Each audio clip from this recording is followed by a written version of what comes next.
considering different questions on this topic of what is truth.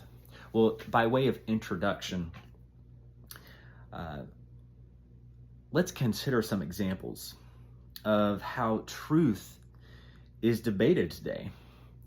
It's debated in, for example, news, social media, personal beliefs, etc. And we also have religious, biblical narratives as well, references, such as in John 18:37 verses John 18 verses 37 through 38.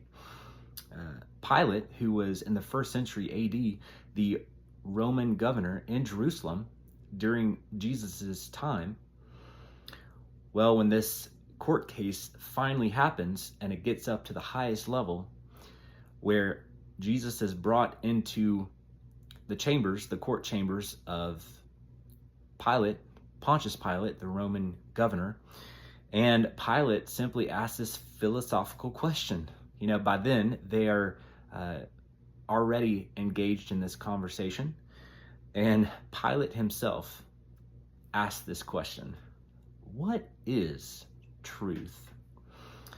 So this has been going on for a long time, and I believe every upcoming generation asks these same deep questions that, in order to be fully developed in our philosophies and perspectives on life, they are a necessity to really be addressed here.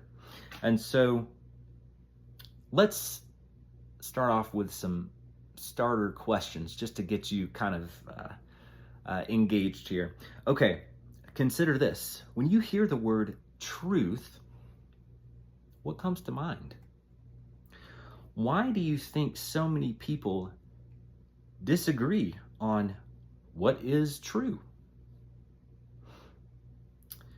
All right, so let's continue with considering the definitions and perspectives.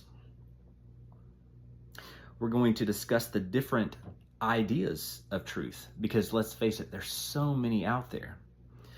For example, here's a few. There's absolute truth, where it is true for all people at all times. Another perspective that's widely held is relative truth. This